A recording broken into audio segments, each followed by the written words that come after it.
नमस्कार दोस्तों। सर्वप्रथम तो उत्तराखंड का लोक पर्व हरेला का जो त्यौहार है वो आप सबको बहुत बहुत मुबारक हो। आप सबको शुभकामनाएं पहुँचे। और इस हरेला के पर्व के अवसर पर एक बहुत बड़ा दुख भी हो रहा है ये सोचते हुए कि उत्तराखंड में लगातार जो है विकास के नाम पर पेड़ों का कटान हो रहा है। और इस कटान की वजह से पर्यावरण का तो नुकसान होगा ही। जिन टूरिस्टों के लेकर के, यात्रियों को लेकर के हम सोचते हैं कि उत्तराखंड जो विजिट करते रहते हैं, आते हैं, घूमते हैं, फिरते हैं और वापस अपने स्थान पर जाते हैं, वो किसके लिए आएंगे जब पर्यावरण ही नहीं होगा। सड़कों के किनारे हरियाली ख़त्म हो जाएगी, पेड़ कट जाएंगे, कंक्रीट का जंगल हो जाएगा, तो क्या देखने के लिए आएंगे। चार धाम की जो हमारी सड़कें बनी हुई हैं ऑल वेदर रोड के नाम से, उन ऑल वेदर रोड का भी हाल बहुत ख़राब है। हर वेदर में टूटती फूटती रहती है, अक्सर बंद हो जाती हैं।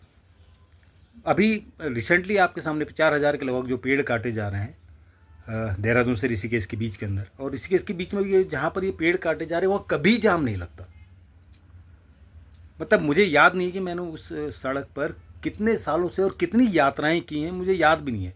दिन रात यात्रा की है, हर वेदर में यात्रा की है, और यात्रा सीजन में यात्रा की है। यात्रा सीजन नहीं है तब भी मैंने यात्रा की है। आता जाता रहता हूँ मैं लगातार वहाँ पर, मेरे मित्र लोग हैं वहाँ। बावजूद उसके उस रोड पर कभी भी 1 मिनट का भी जाम नहीं लगा होगा। उन घने जंगलों के बीच में अच्छी खासी चौड़ी सड़क, ऐसा भी नहीं कि चौड़ी सड़क ना, हाथियों का कॉरिडोर है, लोग आते हैं जाते हैं।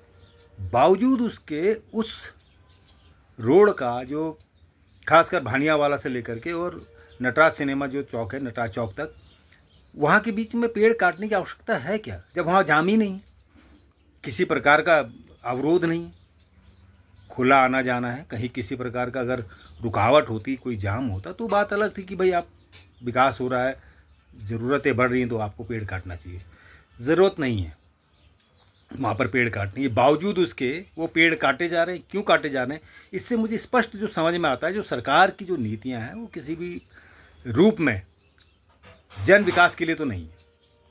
ये आने वाली पीढ़ियों को रौंदने के लिए है, आने वाली पीढ़ियों को ख़त्म करने के लिए, उनकी हवा और जल पानी सब कुछ समाप्त करने के लिए। शायद यही अगर ये विकास है तो मैं तो इस विकास के घोर खिलाफ हूँ। प्रकृति के साथ जुड़कर ही विकास हो सकता है। अगर आप प्रकृति को काट करके, प्रकृति को नष्ट करके सोचते हैं कि विकास होगा चंद नोटों के लिए, चंद सिक्कों के लिए, तो ये विकास नहीं है। आज आप जी लोगे, अपने आने वाली पीढ़ियों को क्या दे करके जाओगे? कंक्रीट का जंगल, मरेंगे बिना सांसों के। क्या लेंगे? ऑक्सीजन सिलेंडर लगा करके घूमेंगे? कुछ तो समझें यार, क्या हो रहा है आखिर।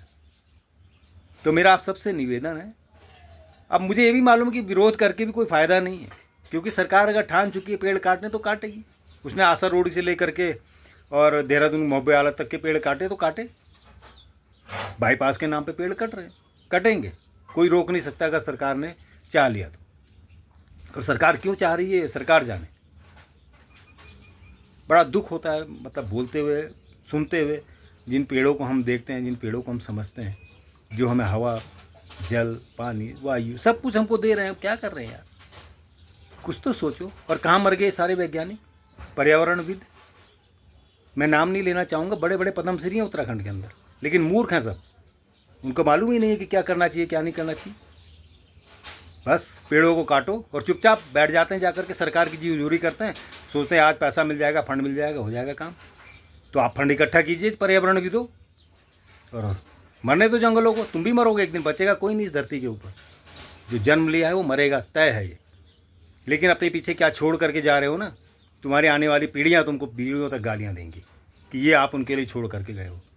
तो अभी भी वक्त है, सुधर जाओ। नहीं सुधरोगे तो कोई बात नहीं। तो दोस्तों, एक बार फिर उत्तराखंड के लोक पर्व हरेला की आप सबको शुभकामनाएं। और इस हरेला पर्व पर आप सब लोग पेड़ों को लगाएं और उनको जीवित रखने की भी कोशिश करें, और लोगों को भी समझाने की कोशिश करें। और जहाँ भी मौका मिले अपनी तरफ से ज़रूर बताएं कि भाई पेड़ों को ना काटें, यही हमारा जीवन है। धन्यवाद।